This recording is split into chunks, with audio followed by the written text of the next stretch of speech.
Ágætu áheyrendur, verkefnið sem mér var falið var að tjá sýn leikmanns á menningarhlutverk kirkjunnar.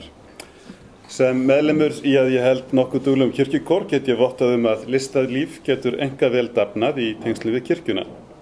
Kirkjan getur veitt listsköpun, einkum ef hún hefur vissar trúarlegar tilvísanir á kjósanlegan vettvang. Á þeim vettvangi má einnig finna mismunandi listtegundum farveg, ekki aðeins tónlist, heldur einnig myndlist og leika sér að því að tengja þær saman. Þegar kemur að ljóðlist verður mér einhver hugsað til upplesturs á Passíusálmunum og föstudaginn langa, en það auðvitað ekkert sem kemur í veg fyrir aðra og kannski frumlegri bókmenntaviðburði innan rýmis og almanaksárs kirkjunnar.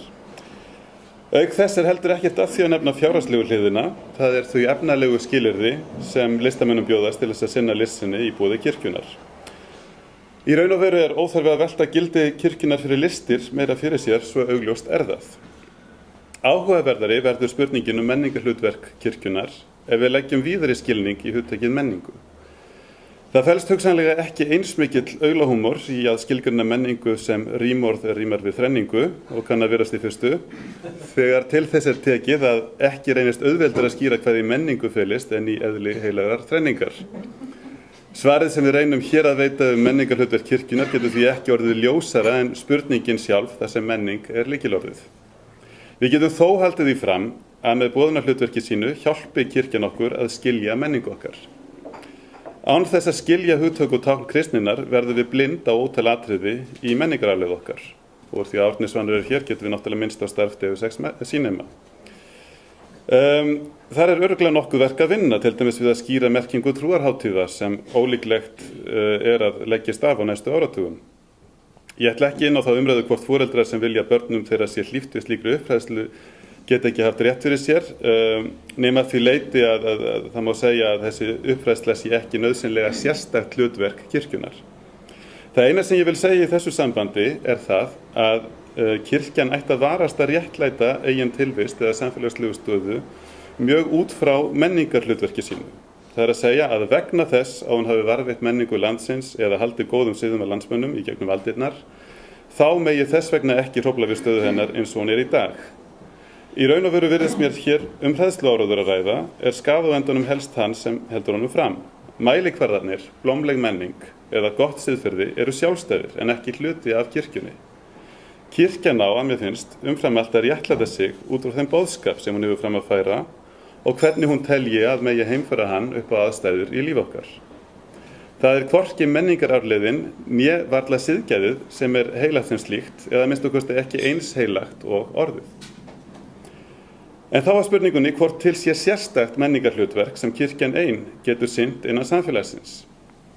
Ég held að það séu augljóslega til hlutverk sem kirkjan hefur hlotið í arf, það að segja menningararfur, sem að henni í sjálfsvald sett að hlúa betur að.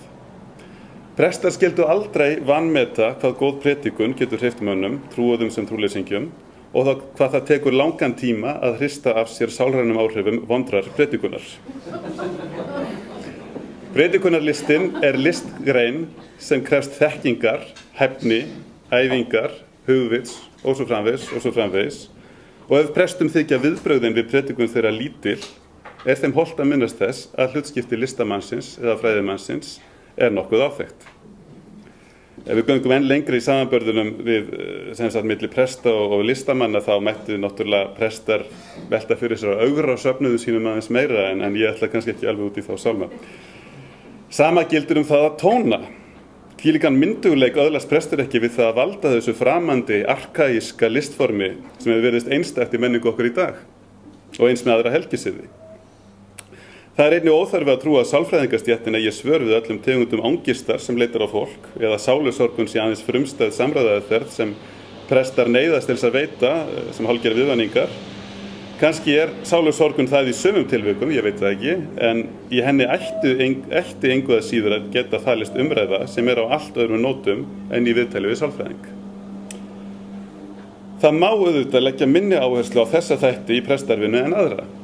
Kannski á það betur við í sumum tilvikum þar sem prestar þurfa frekar að sinna félagslegum vandamálum eins og búast má við að verði nú í auknum mæli á næstunni.